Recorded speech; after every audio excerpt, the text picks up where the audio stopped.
पहली बात कि ये छात्रों का आंदोलन है, प्रतियोगी छात्र और सारे छात्रों का आंदोलन है। तो मेरा विनम्र निवेदन है सारी राजनीतिक संगठनों से, जो छात्र संगठन है और भी जो लोग इसमें आए हुए हैं, उनका बहुत बहुत स्वागत है। लेकिन शांति प्रिय तरीके से गांधीवादी विचारधाराओं के साथ बच्चों के भविष्य को मद्देनजर रखते हुए आप जो है इस चीज को बहुत शांति तरीके से आंदोलन को गवर्न करें। और ये पूरे आप सभी लोग की जिम्मेदारी है, कोई भी अराजक व्यक्ति अगर अराजकता फैलाता है धर्म जात क्षेत्र के नाम पर, आप उसको रोकेंगे। ये आंदोलन सभी छात्रों का है और हमारी बस एक ही मांग है सरकार से, केंद्र सरकार को ये समझ लेना चाहिए कि हठ धर्मिता जिस प्रकार से वो कर रही है, कहीं ऐसा ना हो कि एक कुर्सी बचाने के चक्कर में पूरा संसद खाली हो जाए। अब दिल्ली जंतर मंतर के बाद प्रयागराज स्थित ये पत्थर गिरजाघर है, थोड़ा दिखाइए, थोड़ा कैमरा घुमा के दिखाइए कि यहाँ आज प्रयागराज में लाखों की संख्या में ये छात्र और छात्राएं, बेरोजगार लोग, देश के वो तमाम लोग यहाँ पर इकट्ठा हुए हैं और सबके मुंह से एक ही बात निकल रही है, एक ही आवाज़ निकल रही है कि सिर्फ और सिर्फ धर्मेंद्र प्रधान का इस्तीफा चाहिए, इस्तीफा दो, इस्तीफा दो। अब यहाँ पर तमाम छात्र संगठन आए हुए हैं, अलग अलग जो अपनी पार्टियों के, चाहे वो एबीवीपी हो और चाहे आयशा हो, चाहे दिशा 60 छात्र संगठन हो, चाहे यानी अनेक पार्टियों के लोग आए हुए हैं अपने अपने। लेकिन कई लोग इसमें से ये भी कह रहे हैं कि ये सिर्फ छात्रों की बात है और कई लोग इसमें से ये भी कह रहे हैं कि नहीं, हमारे साथ भेदभाव किया जा रहा है। कई जो छात्र हैं और छात्राएं ये अपील कर रहे हैं लगातार कि यहाँ पर किसी भी प्रकार की ऐसी बात न कही जाए जिससे कि ये जो छात्रों का जो आंदोलन है इसमें फूट हो। जी सर, आप कई लोग के हम लोग को बांटिए मत, हम एक हैं और एक ही चीज कह रहे हैं, हमें शिक्षा पे, हमें शिक्षा सारे मिलकर एक हैं, एक है सर। आप कई बोल रहे हैं, अगर इसपे ये अगर जाएगा आपकी बातों को काट के उसका गलत मतलब निकाला जा सकता है। नहीं निकलने देंगे। हम छात्र हैं और यहाँ पे जितने लोग इकट्ठा हुए हैं सिर्फ छात्र के लिए हुए हैं, उनके आने वाली भविष्य के लिए हैं, वो लिए हुए हैं और कोई अलग नहीं है, सब एक हैं, सब भाई बहन यहाँ खड़े हुए हैं। क्या ठीक है आप लोगों की आज? हम लोग की यही मांगे हैं कि इस्तीफा चाहिए बस। किसका इस्तीफा? धर्मेंद्र प्रधान, शिक्षा मंत्री धर्मेंद्र प्रधान जी इस्तीफा चाहिए। जी बहन बोलो। धर्मेंद्र प्रधान का इस्तीफा और जो दिल्ली में पुलिस ब्रुटैलिटी हुई है उसके खिलाफ कड़ी से कड़ी कार्रवाई होनी चाहिए। कई छात्र छात्राओं को बहुत गड़ी तरह से जख्मी किया गया है, उसके खिलाफ भी एक्शन लिए जाने चाहिए गवर्नमेंट को। और गवर्नमेंट, मोदी जी बस आके 2 रील रात में डाल के चले जाते हैं, इससे क्या है? आप कोई कड़ा स्ट्रिक्ट एक्शन लीजिए ना, या तो इस्तीफा दिलवाइए या तो कोई एक्शन लीजिए, परमानेंट सोल्यूशन दीजिए। हमें रात में रील नहीं चाहिए, हमको परमानेंट सोल्यूशन चाहिए। मोदी जी ने जो बोला है रात में आकर के जी, ये सफिशिएंट है? ये बिल्कुल सफिशिएंट नहीं है। रात में 12 बजे रील डालने का ये कौन सा मतलब है? या तो आप पूरा प्रेस कॉन्फ्रेंस कराइए या तो आप पब्लिक बीच में जाके वहाँ पे सबके सामने संबोधन दीजिए। रील डालने का कोई मतलब नहीं है। आप अच्छे तरीके सामने आइए ना, आप लोग क्वेश्चन पूछिए सामने से, आप क्वेश्चन पूछिए। आखिर ये बताइए, धर्मेंद्र प्रधान को इस्तीफा क्यों नहीं दे रही है मोदी सरकार? सरकार से पूछिए ये चीज, आप गवर्नमेंट से पूछिए कि वो यहाँ गवर्नमेंट नहीं ना, यहाँ आप लोग, तो आप लोग वो आप ढूंढिए ना गवर्नमेंट कहाँ है। क्योंकि आने वाला समय जो है, आने वाला जो समय है वो उत्तर प्रदेश विधानसभा चुनाव खाली कर देगा इनका। हम मजबूर हैं, इसलिए मजबूर हैं क्योंकि हम संविधानों से बंधे हैं, हम संविधान की बात कर रहे हैं, हम राष्ट्र की बात कर रहे हैं, हम बच्चों की बात कर रहे हैं। ये तो जांच का विषय है, सीजीआई साहब को ये जांच करना चाहिए। जितने मंत्री हैं, जब से चुनाव हुआ है इनके आय से अधिक संपत्ति का मामला बनता है, जानकारी करें कि ऐसी व्यवस्था इनकी आ गई है संसद में कि एक आदमी को हटाने के लिए पूरी पार्टी की बलि देने को तैयार है। पूरी पार्टी की बलि देने को तैयार है। सबसे बड़ी बात इनके जो है सांसद रवि किशन जी, जो सांसद है, बहुत बड़े जिम्मेदार पद पे बैठे हैं, उनको पेपर लीक नहीं पता है, उनको अखबार नहीं पता है नीट का पेपर क्या होता है, नीट का अखबार क्या पता। पहली बात कि देखिए, स्वच्छ राजनीति करेंगे तो देश का विकास होगा। अगर ये गाने बजाने वालों को लाएंगे, सेलिब्रिटियों को लाएंगे, जिनको राजनीति का रॉ भी नहीं पता है, उनको ये भी नहीं पता है कि बच्चों की मानसिकता क्या है और बच्चों की इमोशन क्या है। उनको बस अपने टीआरपी से मतलब है, ठीक है। इनको अच्छे लोगों को लाना चाहिए और अच्छे लोगों को लाना चाहिए। यहाँ जो एक छात्र या जो भी लड़के लड़कियां आए हैं, उनके मन में क्या है? उनके मन में मात्र एक है, राष्ट्र हित, देश हित और छात्र हित। मात्र यही तीन चीज बात है। ये छात्र जो है आने वाले देश के भविष्य हैं। आज कल को ये पार्लियामेंट में बैठेंगे, कल को आईएएस बनेंगे, कल को पीसीएस बनेंगे, जिम्मेदार पदों में बैठेंगे। आप इनके साथ अत्याचार और अन्याय करेंगे तो ये क्या करेंगे आपके साथ? ये राष्ट्र की बात कर रहे हैं, ये छात्र की बात कर रहे हैं, ये अकाउंटेबिलिटी की बात कर रहे हैं, पारदर्शिता की बात कर रहे हैं। अकाउंटेबिलिटी से ये सरकार बार बार बच रही है। अकाउंटेबिलिटी लोकतंत्र की जो है वो जड़ है, वो गरिमा है। अगर अकाउंटेबिलिटी पे सवाल नहीं होगा, अगर जनता अकाउंटेबिलिटी पे बात नहीं करेगी तो ये कौन करेगा बात? छात्रों की क्या क्या बातें हैं जो सरकार को सामने आके करना चाहिए? सरकार को छात्रों से डायरेक्ट मिलना चाहिए, ऑन कैमरा मिलना चाहिए और अकाउंटेबिलिटी के साथ हर बात का सीधा जवाब देना चाहिए, तोड़ मोड़ घुमाकर जाति धर्म क्षेत्र के नाम पे नहीं। अभी एक लड़का गाजीपुर का कोई मुसलमान है जो वहाँ पर सबको पानी पिला रहा था, उसको हिंदू मुस्लिम कर दिए। छात्र का कोई धर्म नहीं है, छात्र यहाँ पर हिंदू भी है, मुस्लिम भी है, क्रिश्चियन भी है, गुरुद्वारे को मानने वाले भी है और कुछ नास्तिक भी है। इसका मतलब ये नहीं है कि आप छात्रों के साथ बर्बरता करेंगे। सबसे बड़ी बात यह है कि छात्र हित में बात करना चाहिए, छात्र हित में सरकार को सोचना चाहिए।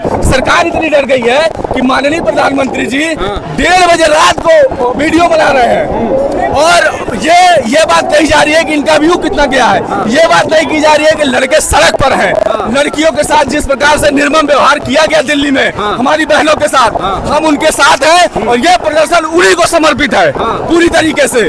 जिस तरीके से मारे हैं, एक बहन पता चला है कि एक्सपायर भी कर गई है। सरकार इतनी गंभीर नहीं हो पा रही है, सरकार को गंभीरता दिखाना चाहिए लोकतंत्र में। हम आपके ही तो बच्चे हैं, अगर हम आपसे सवाल नहीं करेंगे तो हम क्या जा करके डोनाल्ड ट्रंप से सवाल करेंगे? हम मोदी से सवाल करेंगे ना, हम सरकार से सवाल करेंगे। ये जिम्मेदारी सरकार की है, ये जिम्मेदारी जनता अपनी जनता जिम्मेदारी निभा रही है। सरकार अपनी जनता जिम्मेदारी को नहीं निभा पा रही है, सरकार जिम्मेदारी नहीं निभा रही है। अच्छा, एक चीज और बताइए कि जो जितेंद्र सिंह है केंद्रीय मंत्री और जेपी नड्डा जी जो कांग्रेस जनता पार्टी की जो दो लोग मिले थे, उनसे जो बातें हुई है, क्या उनसे आप लोग संतुष्ट हैं? देखिए बात एजुकेशन मिनिस्टर की है, कोई और मंत्री क्यों जा रहा है वहाँ पे मिले? धर्मेंद्र प्रधान मिले ना आगे, बात शिक्षा की, शिक्षा मंत्री आए ना, बुखार है, खाई दवा नहीं देखना, आपको उल्टी की दवा खिलाओ, क्या असर करेगा? नहीं करेगा ना।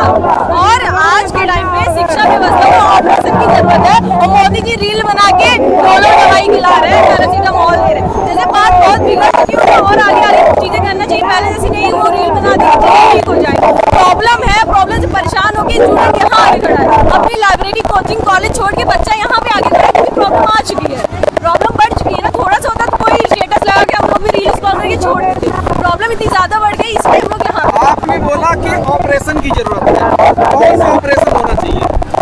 शिक्षा, हाँ, पहले तो वो अकाउंटेबिलिटी ले, है ना, पहले वो अकाउंटेबिलिटी ले, जो गलतियां हुई हैं उसको सुधारे, जो लोग कल्प्रिट है उनको सजा दे। बाकी ऐसे प्रॉब्लम हो क्यों रही, लीक हो क्यों रहा है? जैसे आप इतनी बड़ी सरकार, इतना बड़ा देश है, आप एक पेपर नहीं संभाल पा रहे हैं, है ना? तो आपको हम लोग ने विश्वास करके उस कुर्सी पे बैठा है ना, जनता ने विश्वास करके आपको वहाँ पे बैठा है, तो देश की जिम्मेदारी आपकी है। आप देखें कैसे कोई प्रॉब्लम ना हो, ना हमारी जनता को, ना बच्चों को, किसी को ना। अगर कोई दिक्कत हो जाती है तो आप जवाब नहीं लीजिए, उसको सही करिए। इसलिए बनाया हूँ कि सरकार बनाने के बाद आपकी जिम्मेदारी होती है कि हमारी व्यवस्था करना, व्यवस्था दुरुस्त करना। लेकिन सरकार बन गई तो आप मस्त हैं, मौज मस्ती में। दूसरी चीज है, जो छात्र हैं इलाहाबाद के छात्र हैं, इलाहाबाद की छात्रों की बात करते हैं, ये उत्तर प्रदेश सरकार जितनी संस्थाएं हैं, चाहे लोक सेवा आयोग हो, चाहे शिक्षा चयन बोर्ड हो, चाहे यूपी प्रोन्नत बोर्ड हो, चाहे यूपी ट्रिपल हो, सारी की सारी संस्थाएं भ्रष्ट हैं। लगातार मैं लड़ रहा हूँ, हम लोग यहाँ इसलिए खड़े हैं। अभी हम लोग यूपी लेखपाल की आंदोलन कर रहे थे, हमें 15 दिन जेल कर दिए, जाके 15 दिन जेल भेज देते। जब भी कोई छात्र खड़ा होता है अपनी बात करता है तो आप उसको जेल भेज देते हैं। क्योंकि आप जब खड़े होते हैं, छात्र आते हैं सड़क पे, तो उनको आतंकी घोषित कर दीजिए, उपद्रवी घोषित कर दीजिए, कुछ भी घोषित कर दीजिए, लेकिन है एक देश के नागरिक और ये देश देश का भविष्य है, इन्हीं से चलेगा देश। लेकिन आप एक बार युवाओं की बात करते हैं, लेकिन युवाओं का ख्याल नहीं है प्रधानमंत्री जी को। आज आप अचानक क्यों आ गए फेसबुक पे लाइव, डर है ना? और आप कह रहे हैं कि आप शिक्षा मंत्री को हटाने की बात नहीं कर रहे हैं, लेकिन आप शिक्षा सचिव को हटा रहे हैं जो है उसमें, तो वहाँ अधिकारियों को हटा रहे हैं। तो भ्रष्ट है संस्था, कौन जिम्मेदार है? मुखिया है जिम्मेदार, मुखिया को क्यों नहीं हटा रहे हो तुम? आगे कहता हूँ कि आप जिम्मेदार हैं, नैतिक जिम्मेदारी आपकी बनती थी इस्तीफा देना। आप मजबूर किए छात्र सड़क पे आए हैं, मजबूरी में आए। कोई शौकी आंदोलन नहीं होता कहीं भी हो, यहाँ जो भी है सब पढ़ने लिखने वाले छात्र हैं, वो मजबूरन आज अपने अधिकार के लिए यहाँ सड़क पे आके खड़े हुए। लेकिन आपको कोई जिम्मेदारी से लेना मत नहीं है। मैं बार बार कह रहा था जब भी हम लोग आंदोलन करते हैं कि हमारी आवाज जितना दबाएंगे उतना जन आक्रोश भड़केगा। आज ये जन आक्रोश देख रहे हैं, कोई कालिंग नहीं है, कोई बुलाव नहीं, स्वतः स्फूर्त आंदोलन है। यहाँ हर छात्र अपने अधिकार के लिए लड़ने आया है। ये हमारे माननीय प्रधानमंत्री जी हो या शिक्षा मंत्री हो, सेंट्रल गवर्नमेंट की बात मैं कर रहा हूँ, और यहाँ राज्य की भी मैं बात कर रहा हूँ, चाहे योगी जी हो, सब के सब निरंकुश है। इनको छात्रों से कोई मतलब नहीं, युवाओं से कोई मतलब नहीं, सिर्फ हिंदू मुस्लिम करके वोट बटोर लेना है, सरकार पे आ जाना है, राम को बेच देना है, बस यही काम इनका चल रहा है। भाई कभी छात्रों की बात कर लीजिए तो पढ़ते, लेकिन छात्रों से कोई मतलब नहीं। मैं गवर्नमेंट को ये मैसेज अपना देना चाहती हूँ कि वो कौन सी गवर्नमेंट है जो कभी स्टूडेंट के सामने आई हो और हमसे हमारी समस्याओं को पूछा गया हो। हम शहर अपने गांव से अपने घर से बाहर रहते हैं, अपनी शिक्षा को कंप्लीट करने के लिए हम लगातार तैयारी करते हैं और बहुत साल लग जाते हैं इंतजार करने में कि कोई पेपर आए तो पेपर दे, कोई वैकेंसी आए, और सालों बाद एक आध वैकेंसी निकलती है और उसके बाद पेपर को लीक कर दिया जाता है। उसका कोई मुआवजा नहीं, उसके बाद कोई डिस्कशन नहीं चलता है कि बच्चे कैसे हैं, कैसे। बहुत सारे लोग सुसाइड करते हैं, तो आज इसकी जिम्मेदार कौन? हमारी गवर्नमेंट है।